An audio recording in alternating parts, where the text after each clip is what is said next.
गिरः पुंसा विमलैः शब्दवारिभिः तमश्चाज्ञानशं भिन्नन् तस्मै पाणिनये नमः। अज्ञानानन्दस्य रूपस्य ज्ञानाञ्जनशलाकया चक्षुरुन्मीलितं येन तस्मै पाणिनये नमः। तस्मै पाणिनये नमः। तस्मै पाणिनये नमः। सुप्रभातं मनीष महोदय। सुप्रभातम, सर्वेभ्यो नमः। सुप्रभातम। शिव प्रसाद जी, आप डबल डबल कैसे दिख रहे हैं कि मेरी आंख में कोई कुछ हो गया? हाँ, नहीं मुझे भी दिख रहे हैं शिव प्रसाद महोदय डबल। आप 2 डिवाइस से लॉगिन किए हैं क्या?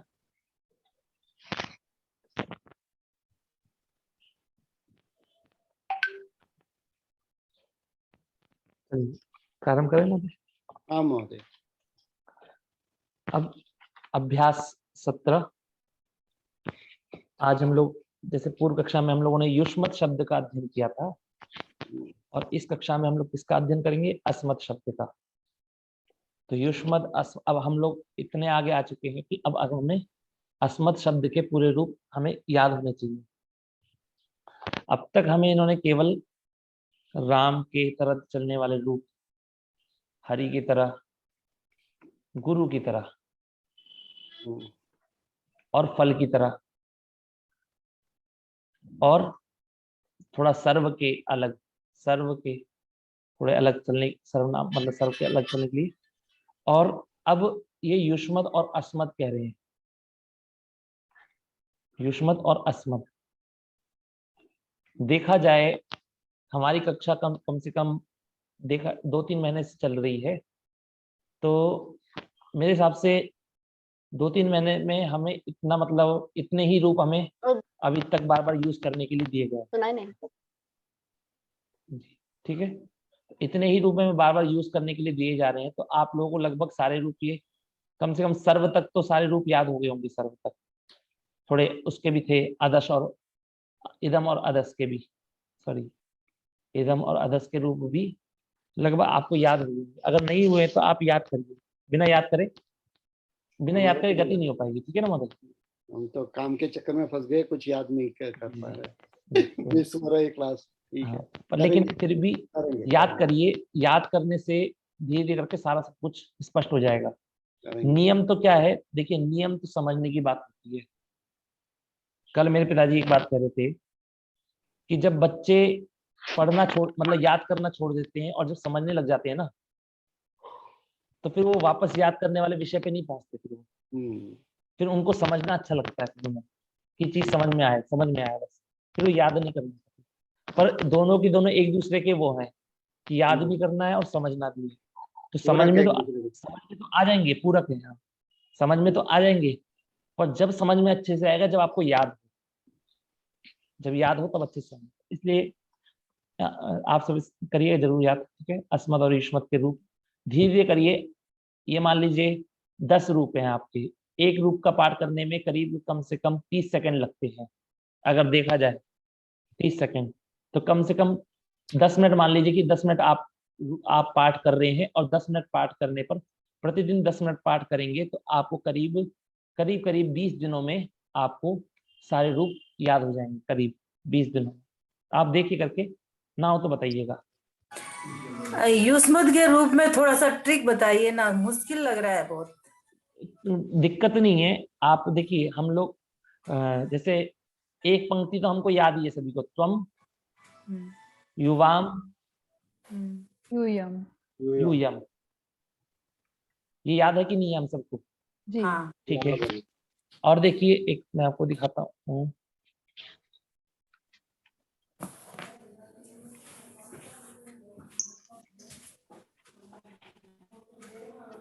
मनीष महोदय बहुत अच्छा बताया कि सारे शब्द रोज 10 मिनट के लिए बोलिए एक बार, तो हाँ, महीने भर में याद हो जाएंगे। ये महीने भर में याद हो जाएंगे। हम लोग करते नहीं है ना, हम लोग जी। प्रारंभ भी नहीं करते हैं, तो फिर याद कहाँ से हो? हमारी इच्छा मैं आपको बताता हूँ। देखिए, या तो हम सोचते हैं कि हमें एक ही बार में याद हो जाए सारे, वो नहीं होता है ना। या तो हमें याद ही ना हो। हम या तो याद करें तो अच्छे से एक बार में कर लें, वरना याद ही ना करें। ठीक है, अब देखिए त्वम युवाम यूयम और अहम आवाम वयम, ये सारे रूप प्रचलित शब्द है, ये सारे सारे ये सभी को याद होते हैं, क्योंकि हम इनका प्रयोग करते ही करते हैं। त्वम युवाम यूयम का सबका करते ही करते हैं जी। और युवाभ्याम, युवाभ्याम ये 3 बार आया, 3 बार आता है ना युवाभ्याम, युवाभ्याम तृतीया में, चतुर्थी में और पंचमी, ठीक है। तो ये 5 बार हो गया आपका। ये 3 रूप भी आपको याद करने की जरूरत नहीं है, इसमें भी ये 3 रूप आपको याद करने की जरूरत नहीं है ज्यादा। जैसे अस्माभिः और अस्मभ्यम, जैसे रमाभिः और रमा, ऐसे करते हैं ना बिल्कुल हम लोग, रमाभ्यः। युवाभ्याम युष्माभिः तुभ्यन्ते युवाभ्याम युष्मभ्यम वः युष्मभ्यम। हाँ, ऐसे ये मतलब ये भी सिंपल है, मतलब इसमें भी थोड़ी बहुत दिक्कत हो सकती है, युष्मभ्यम युष्मत थोड़ा ये चेंजेस है, पर लेकिन इतने रूप तो आपके याद ही है, आपको मतलब याद करने की जरूरत नहीं है, आपके पहले से ही है। और जैसे ये तव भी, तव का भी तो प्रयोग करते हैं, तव और मम का। अस्माकम भी का भी प्रयोग करते हैं आप लोग। तो मतलब कुछ शब्द तो आपको पहले से ही याद है आपको। अब कुछ जो शब्द याद नहीं है आपको, आप उनको याद करिए।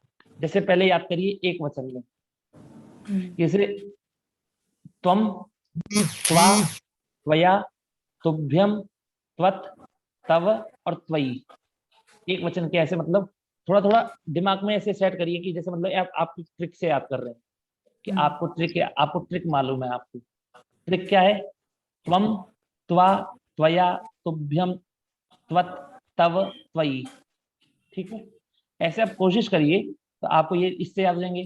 फिर आपको युवाम इत्यादि याद ही है, तो आप युवाम और द्वितीय में क्या बनेगा? वाम, युवाम वाम, युवाम वाम, युष्माभ्याम युवाभ्याम युवाभ्याम युवाभ्याम युवयोः युवयोः। कोई दिक्कत है क्या इसमें? देखिए युवाम वाम ये 2 हो गए, फिर युवाभ्याम ये 3 बार आएगा, तो 3 मतलब कितने हुए? 2 3 5 हो गए आपके। और युवयोः, युवयोः अगर आप इसको दिमाग में सेट करके चलेंगे ना कि युवाभ्याम के बाद में युवयोः है और युवाम के बाद में वाम है, ठीक है। इतना ऐसे करके थोड़ा थोड़ा आप सेट करते चलिए, तो धीरे धीरे करके आपको मजबूत होगा। आप कोशिश करिए, आपको याद हो जाएगा और धीरे धीरे करके आपको ये सारे याद हो जाएंगे, ठीक है ना। ठीक, चलिए मनीष जी, मैंने तो इसको याद किया लय के साथ में, जैसे त्वम त्वा त्वया तुभ्यम त्वत् तव त्वयि, त्वम त्वा त्वया तुभ्यम त्वत् तव त्वयि।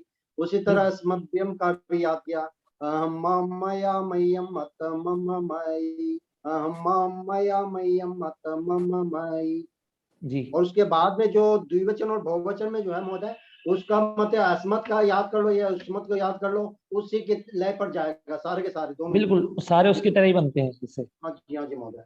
जैसे युष्माकम अस्माकम, युष्मत अस्मत, ठीक है। ऐसे करके हमारे सारे रूप बनते हैं। युष्मा भी अस्मा भी, तो आपको एक याद होगा तो दूसरा याद हो जाता है।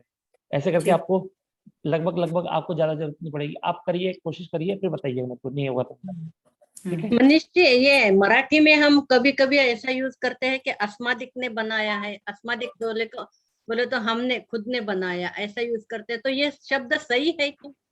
अस्माद न कहकर अस्मद कहिए, अस्मद। और वैसे भी मराठी में क्या, तो मैं तो कुछ कह नहीं सकता, क्योंकि हर एक जगह की एक प्रचलित भाषा होती है। अगर कोई दिल्ली में कहेगा कि दिल्ली में अस्माद कहते, तो मैं तो फिर दिल्ली की जानकारी है कि यहाँ पर तो हमने ऐसे नहीं सुना किसी के मुंह से। पर वहाँ के जो प्रचलित होती है ना, कुछ ऐसे होते हैं, भाषा प्रचलित होती है, ठीक है। चलिए मनीष महोदय, मेरी एक 91 ईयर ओल्ड मासी है, उसने मुझे ऐसे पढ़ाया, अहम आवाम वयम प्रथमा माम मा आवाम नवस्मा नहा मया मह्यम आवाभ्याम, ऐसे करके प्रथमा द्वितीय ऐसे इसके साथ बोलने के लिए बोला है। वही तो मतलब कहने का मतलब मेरा यही है, ये कहने का मतलब मेरा यही है कि सबकी अपनी अपनी एक पद्धति होती है। कोई लय से याद करता है, कोई दिमाग में ये बिठा करके इसके बाद ये आएगा, इसके बाद ये आएगा, इसके बाद ये आएगा, फिर वो धीरे धीरे करके फिर वो मजबूत हो जाता है। तो सबका एक अपना अपना तरीका होता है, ठीक है ना। अब जैसे मतलब अब हमने, मेरा क्या तरीका है? मेरा तरीका यही है कि सुबह से लेकर शाम तक पाठ किया एक दिन, अगले याद हो गया। मतलब इतना नहीं किया, 1 घंटे या 1 घंटे एक मतलब लगातार पाठ करता रहा, क्योंकि इसको एक बार पाठ करने में 30 सेकंड लगते, ठीक है, 1 मिनट में 2 बार पाठ हो गया, और 60 मिनट में कम से कम 120 बार पाठ हो गया। 120 भी ना माने कि थोड़ा बहुत रुके होंगे, थोड़ा बहुत ऐसे करके कम से कम 100 मान लीजिए, 100 बार पाठ हो गया कि नहीं हो गया? 1 घंटा। हम लोग तो रटने वाले व्यक्ति हैं, हमें तो एक बार बिठा दिया तो हम लोग तो पाठ करते रहेंगे। तो 100 बार पाठ हो गया, तो 100 बार तो एक बार में 1 घंटे में याद करके इसको अलग करा। अब फिर बीच बीच में 1 हफ्ते में इसकी आवृत्ति कर ली ताकि ये भूले ना, बस ऐसे करते हैं, ठीक है। चलिए अब अस्मत् के रूप याद कर लीजिएगा आप सभी लोग। अस्मत् माने मैं, ये सर्वनाम शब्द है। सर्वनाम का आप लोग जैसे सभी लोग जानते हैं, सर्वनाम में हम लोग संबोधन का प्रयोग नहीं करते। स्नेह, स्नेह मतलब स्नेह अथवा प्रेम, कहते हैं ना, स्नेह करता है वो मुझसे प्रेम करता है, ठीक है। विश्वास, क्या शब्द है हमारा? विश्वास। विश्वास माने विश्वास करना, विश्वास माने विश्वास करना। अभिलष, जो हमारी धातु है, हमारी लश कांत धातु है, उससे अभी उपसर्ग पूर्वक लगाया, लश प्रत्यय लगाकर घय प्रत्यय लगाया तो अभिलाषा बनता है। क्या बनता है? अभिलाषा। घय प्रत्यय का रूप है ये, श्वस में भी ऐसे करके। तो इच्छा, अभिलाषा माने इच्छा। मम अभिलाषा अस्ति, मतलब इसका मतलब क्या है? मेरी यह इच्छा है। हाँ, मेरी इच्छा है, मेरी इच्छा है, ठीक है। अब मृगः माने हरिणः, मतलब हिरण। मृगः माने हिरण। शरः माने बाण, शरः माने बाण, भूलेंगे तो नहीं, शरः माने बाण, ठीक है। शास्त्रम माने शास्त्र। ये यहां तक तो, शरह तक तो आपके देखिए स्नेह से लेकर के शरह तक तो आपके राम की तरह चलेंगे। शास्त्र के नपुंसकलिंग में चलेंगे, शास्त्रम, शास्त्रे, शास्त्राणी। और श्रद्धा के, श्रद्धा के किसके? रमा की तरह। श्रद्धा माने श्रद्धा। निष्ठा माने विश्वास, निष्ठा माने भी विश्वास ही है कि हमारे उनके प्रति निष्ठा है। इसका मतलब हम उनके निष्ठा है, मतलब ये मान लीजिए हमें उनके प्रति समर्पण है, हम लोग समर्पित हैं, ऐसे करके कह सकते हैं। तो हम लोग जब किसी व्यक्ति के प्रति हमें विश्वास होता है, जब किसी अगले वाले व्यक्ति के प्रति हमें विश्वास होता है, तभी तो हमारे उसके प्रति निष्ठा बनती है। जो व्यक्ति हमें रास्ते में धोखा देके चला जाएगा, उसके प्रति निष्ठा बनेगी क्या हमारी? नहीं बनेगी उसकी निष्ठा। तो निष्ठा माने क्या है? विश्वास। रति माने प्रेम, रति माने क्या है? प्रेम। पर लेकिन रति कामदेव की स्त्री भी थी, जो कामदेव थे उनकी स्त्री का नाम भी क्या है? रति ही है, ठीक है। ये यहां तक हमारी रति के रूप, इसके मति की तरफ चलेंगे, रति के रूप मति की तरह।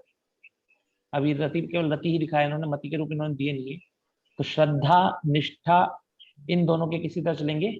रमा की तरह, रमा की तरह रूप चलेंगे। अब चलते हैं, धातु आई हमारी स्नेह धातु। स्नेह धातु मतलब स्नेह करना, इसी स्नेह धातु से स्नेह करना अर्थ, मतलब इसी से ही स्नेह बनेगा, इसी स्नेह से ही स्नेह बनेगा, घय प्रत्यय लगा करके। समझ में आपको? स्नेह धातु असलियत में क्या है? धातु है आपकी शनिह। कैसी है आपकी? शनिह प्रीतौ। धातु ये इस प्रकार है आपकी। तो ये धातु दिवादी गण की है। किस गण की धातु? ये दिवादी गण की। अच्छा ये बताइए अब, हाँ, किशोर महोदय होंगे, शनिह को स्नेह कैसे बना? धात्वादेश सह, धात्वादेश सह। और ऋणा को ना कैसे बना? नहीं, ऋणा को ना थोड़ी ना करता है ऋणोना, वो तो आदि में करता है ना। अटकुपवंग, नहीं, समान। अच्छा, आपको बताया का न हुआ था, अब वो जब श नहीं रहा तो वो निमित्ता पाए, बिल्कुल, वो जो परिभाषा निमित्ता पाए, है, नैमित्तिक पाया। बहुत सुंदर। यहाँ पर बात ये हुई थी, पहले ना ही था, यहाँ पर पहले ये ना ही था। तो जब पाणिनि जी ने इस सा को शा में कन्वर्ट कर दिया, तो फिर हमने भी क्या कर दिया? इस ना को ष्टुनाष्टु सूत्र के द्वारा ना के स्थान पर ना कर दिया तो ये शनि बन गया। जब हमने ये यहाँ पर ना को ना किस कारण से हुआ था? शा के कारण से, मूर्धन्य शा के कारण से। जब हमने मूर्धन्य शा को हमने दोबारा धात्वा देहे शाह सा सूत्र के द्वारा जब हमने शा को सा कर दिया तो जो निमित्त हट गया, जिस कारण से ना को ना हुआ था, वो जब निमित्त हट गया तो नैमित्त भी हट जाएगा, तो ना को दोबारा ना हो गया, तो स्नेहा बन गया आपका। ठीक है, निमित्त आप आई, नैमित्त से आपका पाई। चलिए आगे, स्नेहा प्रीतव धातु हो गई हमारी दिवादी गणित की, इसलिए स्नेहा धातु में या जोड़ेंगे, स्नेहा में हम या जोड़ेंगे तो क्या बनेगा? स्नेह्यति। ठीक है, अगली धातु है हमारी क्षिप धातु, क्षेपणी, क्षिप प्रेरणी। ठीक है, तो मतलब फेंकने के लिए क्षिपति बोलते हैं ना हम लोग, क्षिपति। ये बताइए किशोर महोदय, क्षिपति मैंने बोल दिया कि इसका रूप क्षिपति बनता है। अब आप मेरे को ये बता सकते किस गण की धातु है क्षिपति को देख करके? क्षिपति को देख के तो ये लगेगा भाई पहले भवादी गण की है, तुदादी गण की है, तुदादी गण की। भवादी बात आपने बिल्कुल सही कही कि देखने पर क्षिप धातु हो गई और आ है और ती है। हमें ये लग रहा है, अब ये हमें ये नहीं पता कि ये आ किसका है, भवादी का शब का आ है कि तुदादी के शा का आ है। तो ये हमें कैसे पता लगे? हर जगह तो नहीं पता लग पाता, पर कुछ जगह पर यहाँ पर हमें इस प्रकार पता लगा कि यदि ये जो आ है यदि ये शब का होता, भवादी का होता, तो क्षिप को क्षेप हो जाता। क्या हो जाता? क्षिप को उगंत लघु से क्षेप हो जाता। यहाँ पर गुण नहीं हुआ है, इसका मतलब क्या है? ये तुदादी गण की धातु है। समझ में आपको? तुदादी गण की धातु एक क्षिपति बन गया हमारा, क्षिपति। मुच धातु है हमारी, मुचलिनी मोक्षणे, मोक्ष के लिए है, मतलब छोड़ने के लिए है। तो इस मुच धातु तो मुच है, पर इसका प्रयोग क्या करेंगे हम? मुंच। बताइए नेहा मानी जी, किस सूत्र के द्वारा हमने मुच को मुंच बनाया? और कोई नहीं बताएगा?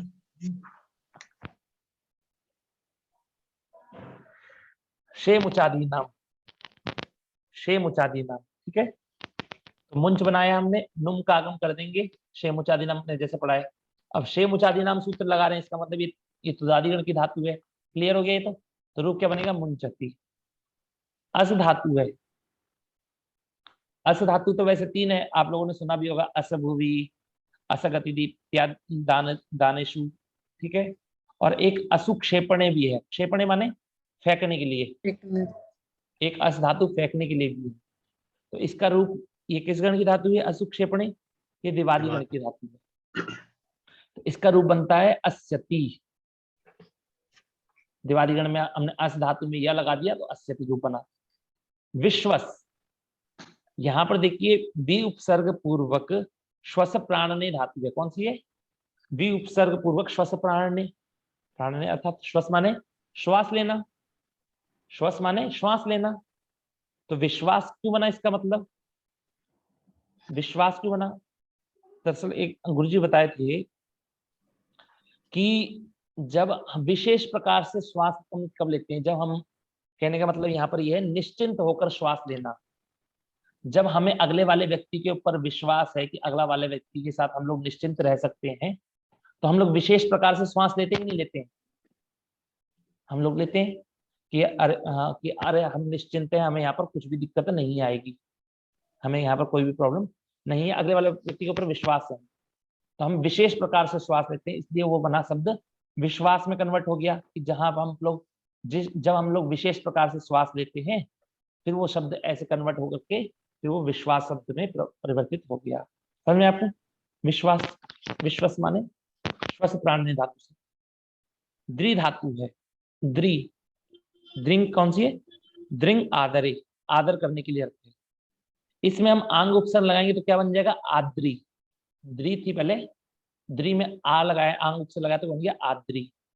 अब यहाँ पर आद्री से क्या बनेगा आपका? इसका रूप क्या बनता है? आद्री, आद्री का क्या इसका रूप क्या बनता है? आद्रियते, आद्रियते। अच्छा हाँ, ये फिर उसकी तुदादिगण की धातु है यार। तो ये तुदादिगण की धातु है। तुदादिगण की धातु होने के कारण हमारा यहाँ पर क्या बनेगा, देखिए अब आद्री धातु है, और इसको अब बताइए बाद में श है और ती है। अच्छा आद्रियते बन रहा है ना, मतलब ते है।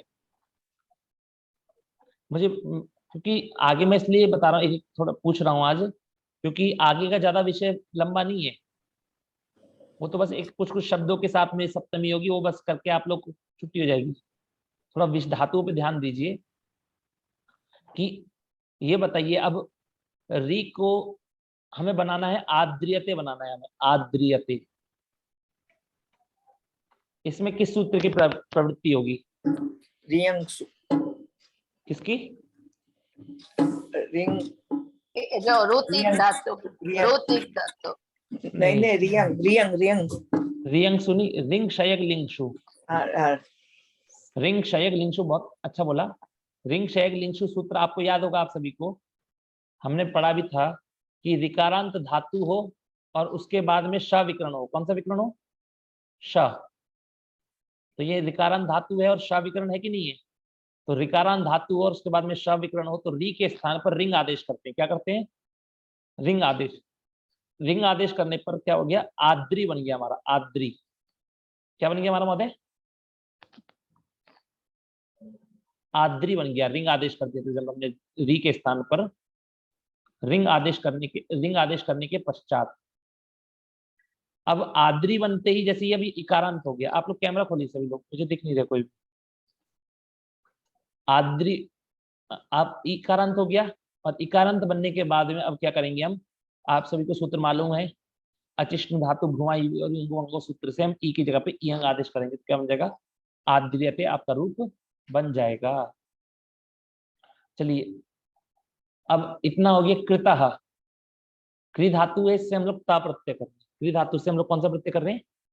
ता प्रत्यय। अब ये बताइए यहाँ पर इस प्रकरण में ये लोग गलत दिया है कि नहीं दिया? इन्होंने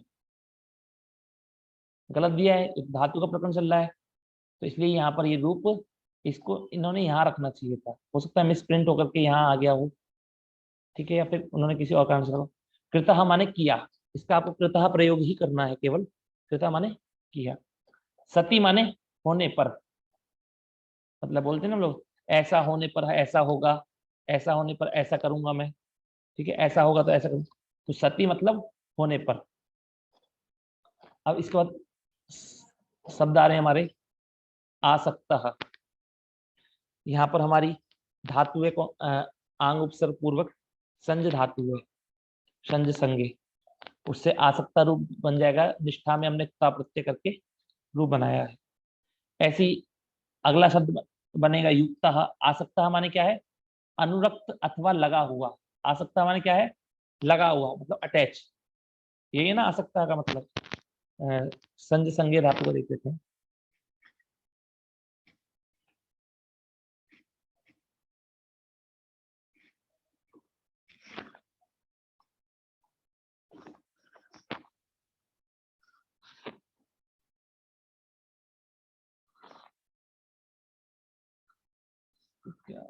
संज,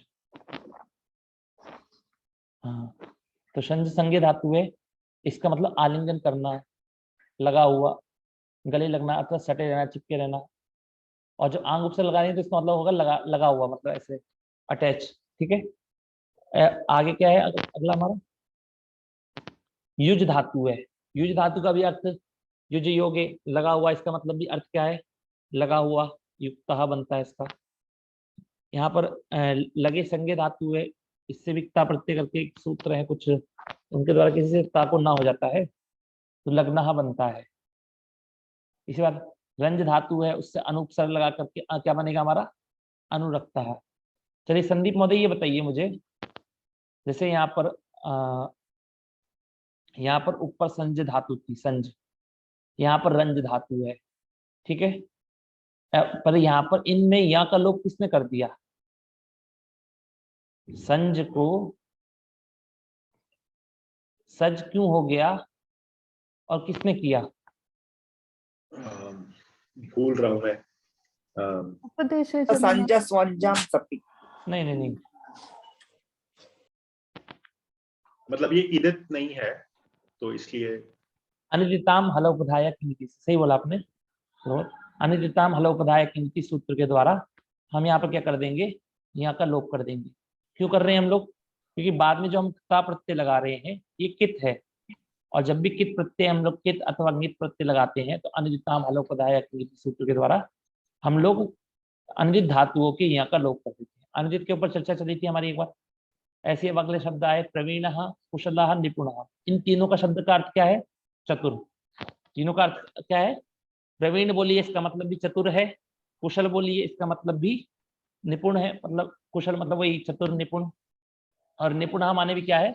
चतुर ही। मतलब तीनों का अर्थ चतुर ही है निपुण अर्थ होने पर। निपुण कहिए, चतुर कहिए। अब अस्मत् शब्द के पूरे रूप स्मरण करो। सेव धातु। अब देखिए, अब ये आत्मनेपद में हमें लोट लगाकर रूप याद करने के लिए कह रहे हैं। सेवताम, सेवेताम, सेवंताम, सेवस्व, सेवस्व, सेवेथाम, सेवध्वम, सेवई, सेवावही, सेवामणि। हमने पूर्व 16वें अभ्यास में हमने क्या पढ़ा था? हमने सेव धातु के परस्मैपद के रूप याद किए थे, मतलब आत्मनेपदी के परस्मैपद। अब हम आत्मनेपद के क्या करेंगे? लोट के याद करेंगे। फिर अगले अभ्यास में लंग के याद करेंगे, ऐसे विधिलिंग के, फिर भविष्य में, ऐसे करके धीरे धीरे चलता रहेगा। फिर आत्मनेपद हो जाएंगे, फिर अलग प्रकरण चलेगा हमारा। स्नेह आदि जो रूप हैं इसके रूप देख लीजिए। स्नेहति, क्षिपति, मुंचति, अस्यति, विश्वसिति, आद्रियते। अच्छा ये तो बताना भूल गया मैं, विश्वस धातु है, श्वस को श्वसिति कैसे बनेगा? भरत महोदय है क्या?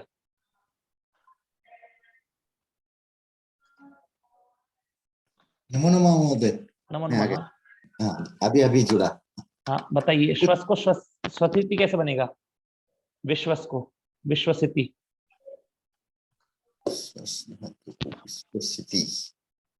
हाँ, क्या नाम है आपका संदीप महोदय? रुदादिभ्यः सार्वधातुकः। रुदादिभ्यः सार्वधातुकः। तो ये उसमें पड़ेगी ये रुदादि धातु में, इस कारण से इसको क्या हो जाएगा? इट का आगम हो जाएगा बलादि प्रत्यय, बलादि सार्वधातुक के पर होने पर। तो विश्वसिति बन गया हमारा, आद्रियति बन गया हमारा। चलिए अब आगे चलते हैं। महोदय वो सूत्र एक बार बताएंगे? रुदादिभ्यः सार्वधातुके। 7 to 76। देख रहे कितना जल्दी, मतलब संदीप महोदय ने संख्या भी बता दी। नहीं मैं तो खोल लिया था, मतलब अच्छा। रुदादिभ्यः अष्टाध्यायी खोल लिया था। जी ठीक है। तो अब चलते हैं आगे। प्रेम, आसक्ति या आदर सूचक शब्दों धातु शब्द हो, बोलिए, हो या फिर धातु हो, या तो आदर सूचक शब्द हो अथवा क्या हो? धातु। ऐसी प्रेम, प्रेम वाला शब्द हो, जैसे स्नेह धातु है, ये स्नेह धातु हो गई, स्नेह धातु होगी ना, स्नेहयति। तो इसका मतलब भी क्या? स्नेह करना। और स्नेह शब्द हो गया, इसका मतलब भी स्नेह करना। चाहे धातु हो चाहे शब्द हो, इन दोनों के साथ में अगर इनका धातु और शब्द का प्रयोग करते हैं तो उनके साथ में सप्तमी विभक्ति होती है। कौन सी विभक्ति होती है? सप्तमी। जैसे बोला मयि स्नेहा, मतलब मुझसे प्रेम है, इसलिए मयि स्नेहा। स्नेह प्रेम शब्द है, इसलिए हम लोगों ने क्या किया? इसके साथ हमने सप्तमी विभक्ति का प्रयोग किया। ऐसे आएगा ना जी, मुझ में प्रेम है, या हम लोग जैसे हिंदी भाषा में कहते हैं कि मुझसे प्रेम है, ठीक है ना। तो यहाँ पर स्नेह शब्द का प्रयोग है, इसलिए इसमें हम मुझ में कहिए या मुझसे कहिए, बात एक ही है, हिंदी भाषा है। तो मयि स्नेहा बनेगा। ऐसी आसक्ति आदर सूचक शब्दों में भी हम आगे जब बनाएंगे तब हमको क्लियर हो जाएगा। यस्य च भावेन भावलक्षणम, यस्य च भावेन भावलक्षणम, ये सूत्र है। इसका सामान्य पहले देखिए, पढ़ते हैं पूरी हिंदी व्याख्या करके, कि एक क्रिया के बाद दूसरी क्रिया होने पर, मतलब एक क्रिया हुई और उस क्रिया के होने बाद में दूसरी क्रिया होने पर पहली क्रिया में सप्तमी विभक्ति होती है। पहली क्रिया में कौन सी विभक्ति होती है? सप्तमी। बात समझ में आई मेरी? पहली क्रिया में सप्तमी होगी, और ये पहली क्रिया जो होगी ना, उसमें हम लोग उसमें हम कृदंत शब्द का प्रयोग करेंगे तो ही ये षष्ठी सप्तमी विभक्ति होगी। कौन सी, किसका प्रयोग करेंगे? जब कृदंत शब्द का प्रयोग करेंगे तो ही हमको सप्तमी होगी, वरना नहीं हो पाएगी। तो कह रहे हैं कर्तृवाच्य में कर्ता और कृदंत। अब देखिए जैसे जैसे अब जब कृदंत में सप्तमी होगी तो यदि वो कर्तृवाच्य का रूप होगा तो कर्ता में भी सप्तमी होगी, कर्ता और कृदंत दोनों में सप्तमी होगी। और यदि वो कर्मवाच्य का रूप होगा तो कर्म और कृदंत दोनों में सप्तमी होगी। और कर्मवाच्य का रूप होगा तो कर्ता में क्या जाएगी, तृतीया विभक्ति हो जाएगी। इसको अभी थोड़ा कंफ्यूजन लगा होगा कि नहीं लगा होगा, आप सभी को बताइए। जी महोदय समझ में भी नहीं आया। समझ में नहीं आया? समझ में नहीं आया। उदाहरण देखिए इसका, रामे वनम गते दशरथः मृतः, कि राम के वन जाने पर दशरथ की मृत्यु हो गई। समझ में आपको? राम के वन जाने पर दशरथ की मृत्यु हो गई। अब यहाँ पर एक क्रिया के बाद दूसरी क्रिया क्या प्रारंभ हुई, बताइए। राम वन में गए और उसके बाद दशरथ की मृत्यु हो गई। हाँ, मृत्यु हो गई। एक वैसे मतलब जाने के अर्थ में हमने धातु का प्रयोग किया, मतलब एक गमन क्रिया हुई और एक मरने की क्रिया हो गई हमारी, ठीक है। तो एक क्रिया के बाद में हमने दूसरी क्रिया हुई कि नहीं हुई? तो जब एक क्रिया के बाद में हम दूसरी क्रिया का प्रयोग करें तो जो पहली वाली क्रिया है उसमें पहली वाली क्रिया में हमको कृदंत शब्द का प्रयोग करना चाहिए। तो यहाँ पर कृदंत शब्द का प्रयोग है कि नहीं है? गतः, जो गत शब्द है ये आपका कृदंत शब्द है कि नहीं, पहले ये बताइए मुझे। जी महोदय, गम धातु का त प्रत्यय। हाँ, तो अब गम धातु से ता प्रत्यय करा। अच्छा ये बताइए कि माँ का लोप किसने किया, संदीप महोदय या जलपजनी जी, जो जिसको भी पता वो बताइए। माँ का लोप माने? गम धातु थी, हाँ जी, उससे उसका मतलब गम का गत कैसे हुआ? गम का गत कैसे हुआ? वो है गम हन जना, क्या है? नहीं नहीं, गम हन जन सन खना वो आजादी प्रत्ययों के परिणाम पकड़ता है। बट अभी देख के बताओ। हाँ देख के बताइए, या ठीक है, या फिर मैं बता दूं, आप लोग ढूंढेंगे तब तक। अनुदात्तो पदेश वनति तनोत्यादि नाम अनुनासिक लोको झलिक लिपि। मैंने आपको बताया भी था, जो थे हमारी कक्षा में स्टार्टिंग से पढ़ लें कि गम हन जन खन घस, मतलब ये कुछ मत क्या कहते हैं, गम रम नम यम मन हन वन तन मन वन क्षण क्षण घृण तृण ऋण, ये 15 धातुएं हैं। इनके नकार का, इनके मतलब अनुनासिक वर्ण का लोप हो जाएगा, ठीक है। कित कित झलादि कित प्रत्यय के परिणाम, तो ये झलादि भी अकित भी है। तो ये अब ये बताइए, अभी देखिए ये जो गत है ये कृदंत शब्द है हमारा, तो कृदंत शब्द में सप्तमी विभक्ति होगी। कौन सी विभक्ति होगी, कौन सी विभक्ति होगी बताइए? सप्तमी। सप्तमी विभक्ति होगी, तो कृदंत में सप्तमी विभक्ति होगी। और जो वाक्य है आप कर्तृवाच्य में बनाएंगे तो कर्ता में भी सप्तमी होगी, अगर कर्तृवाच्य में बनाएंगे तो कर्ता में भी सप्तमी हो जाएगी। तो ये रामे है कि नहीं है? रामे, रामे सप्तमी, ठीक है। तो इसका मतलब राम में भी, ये राम हमारा कर्ता, तो कर्ता में भी सप्तमी हुई है यहाँ पर। और ये हमारा जो गत है इसमें हम लोग ये जो प्रत्यय लाए हैं हम कर्तृवाच्य में कर्तार्थ में लाए हैं, ये ता प्रत्यय जो लाए हैं किस अर्थ में लाए हैं? कर्तार्थ में, ठीक है। महोदय इसी को सती सप्तमी बोलते हैं क्या? सती सप्तमी इसी को कहते हैं, सती सप्तमी कहते हैं, अथवा भाव सप्तमी भी कहते हैं। तो ऐसा होने, सती माने होने पर, कहते हैं ना, ऐसा होने पर, होने पर। पर। अभी ऊपर हमने पढ़ा कि सती माने होने पर, और सती मतलब सप्तमी, ऐसे होने पर सती सप्तमी कहते हैं, ठीक है। तो अब ये तो कर्तृवाच्य का रूप हो गया, तो कर्ता में देखिए पहले तो कृदंत में सप्तमी विभक्ति होगी। किसमें सप्तमी विभक्ति होगी? कृदंत में। और यदि कर्तृवाच्य होगा तो कर्ता में भी सप्तमी होगी, मतलब कर्ता में सप्तमी होगी और कृदंत में सप्तमी होगी। अब यदि कर्मवाच्य का रूप आ गया तो कर्मवाच्य में हम क्या करते हैं हमेशा बताइए? कर्ता में तृतीया करते हैं। क्या करते हैं? कर्ता में तृतीया करते हैं, और कर्म में प्रथमा करते हैं। तो कर्म में यहाँ पर क्या हो जाएगी? कर्म में सप्तमी जाएगी। अगर यहाँ पर ऐसे होता तो यहाँ पर क्या बनता कि रामेण वने गते, रामेण वने गते दशरथः मृतः। यहाँ पर हम गते में फिर हम कर्म में प्रत्यय लेके आते हैं, ठीक है। तो समझ में आया आपको?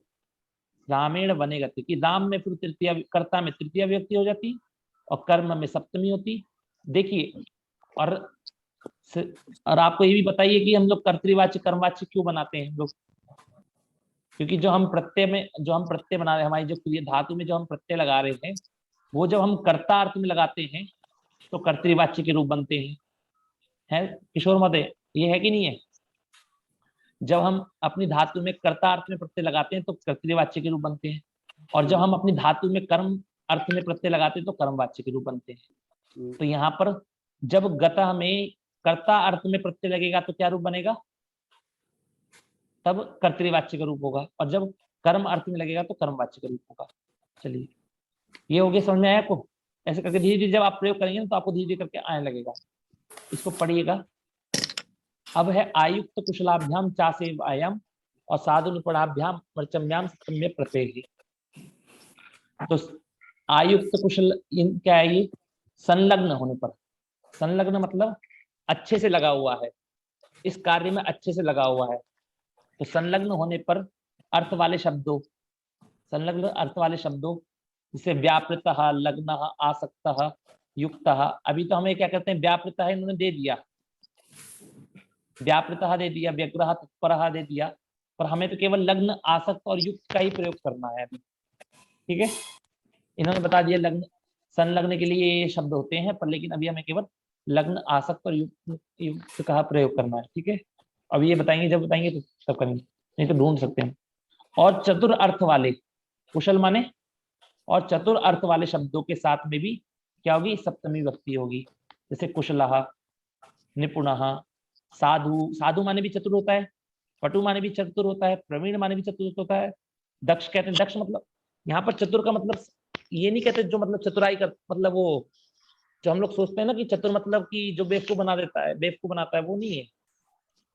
चतुर का मतलब कहने का मतलब ये है, यह इस कार्य को करने में चतुर है, अर्थात निपुण है, एक्सपर्ट है, मतलब करने में बढ़िया है।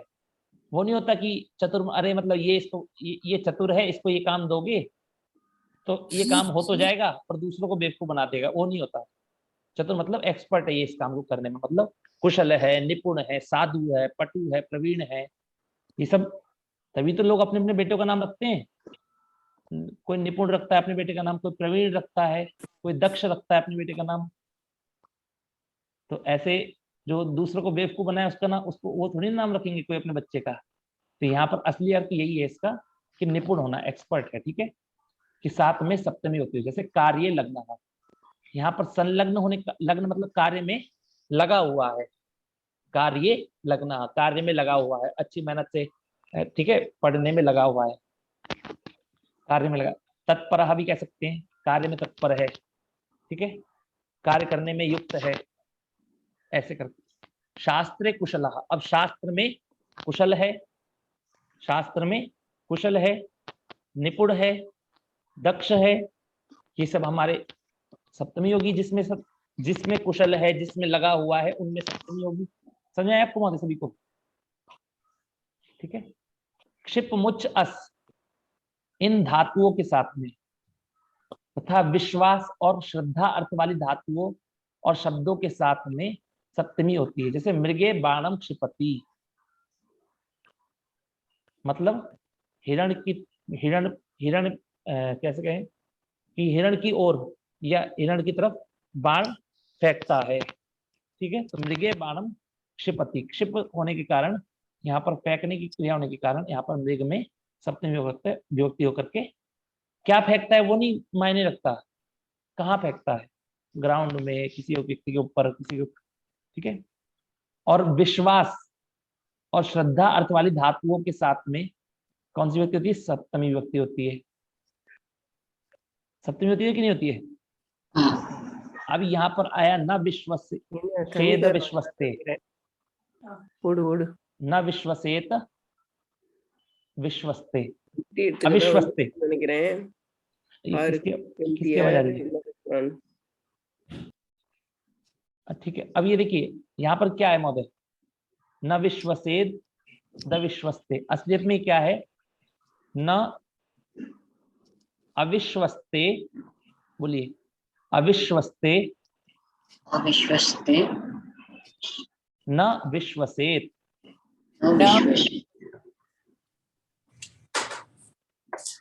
विश्वसेत, विश्वसेत माने क्या है? विश्वास करना चाहिए। किसका रूप है ये? विधिलिंग का रूप है ये। पठेत पठेताम पठेयु विश्वसेत, ठीक है। तो अब इन्होंने कह दिया विश्वसेत, विश्वास करना चाहिए। और अविश्वस्ते मतलब कि ऐसे व्यक्ति के ऊपर विश्वास नहीं करना चाहिए जो जो मतलब अविश्वासी हो, अविश्वासी हो, जिससे मतलब उसका नाम क्या रख दिया? अरे ये विश्वास योग्य है और ये अविश्वास योग्य है, मतलब विश्वास योग्य नहीं है। तो ऐसे विश्वास अयोग्य व्यक्ति, मतलब जो विश्वास से अयोग्य है, उस व्यक्ति पर विश्वास नहीं करना चाहिए। न विश्वसेत अविश्वस्ते। तो अविश्वस्ते मतलब इसमें हमने सप्तमी विभक्ति का प्रयोग किया कि नहीं किया? तो हमने इस प्रकार विश्वास और श्रद्धा अर्थ वाली धातु और शब्दों के साथ सप्तमी विभक्ति की। तो यहाँ पर हमने ये क्रिया के साथ में सप्तमी विभक्ति कर दी। अगर जैसे किसी का भी नाम ले लेते हैं, मेरा ही नाम ले लीजिए, मनीषेन विश्वसेत, मनीष पर विश्वास नहीं करना चाहिए। इस प्रकार हम किसी का भी वो कर सकते हैं, ठीक है। ये हमारी ये होगी, सारे ये हो गए नियम। ष्टुनाष्टु, आप सभी लोग भली भांति से परिचित हैं। ष्टुनाष्टु पूर्व सूत्र में स्तोहोष्णाष्टु का आया था कि अब यहाँ पर सकारे तवर के स्थान पर शकार टवर हो जाएगा, और ये सामान्य चीज है, ठीक है। इसमें कोई दिक्कत तो नहीं ना किसी को? पहले पढ़ा रखा है, इसलिए मैं जो कक्षा चल रही है आप लोगों को देख करके चल रही है, ठीक है ना। आप लोगों को जानकारी है तो फिर ज्यादा वो नहीं करना है, ठीक है। चलिए, तो आज का अभ्यास इतना हो गया। तो कल क्या कहते हैं, ये सारे रूप बनाएंगे हम लोग, और आप लोगों का कार्य क्या है, थोड़ा अस्मत् के रूप टटोल के आना, ठीक है। थोड़े अस्मत् के रूप, थोड़ा लोट लकार के आत्मपद के, ऐसे कुछ इन अर्थों को अच्छे से याद करके आना। और कोशिश करके आइए, मैंने आपसे कहा था कोशिश करके आइए कि इन वाक्यों को घर पे अपने आप बना लें। पहले कल बनाएंगे तो बनाएंगे, आज अपने आप बना लें, ठीक है। हाँ गीतांजलि जी, आपको कुछ प्रश्न? जी, अविश्वस्ते उसका 9 रूप बता सकते हैं क्या? 9 रूप मतलब? अविश्वस्ते, अविश्वेस्ते, लाइक दैट। अविश्वस्तः, अविश्वस्तौ, राम की तरह रूप चलेंगे ना उसके, फिर तभी तो अविश्वस्ते बन रहा है सप्तमी में। हाँ तभी तो okay. राम की तरह। So 21 rupees will come. हाँ जी, हाँ। और ठीक है, चलिए तो आज की कक्षा यहीं तक रखते हैं हम लोग। जी धन्यवाद।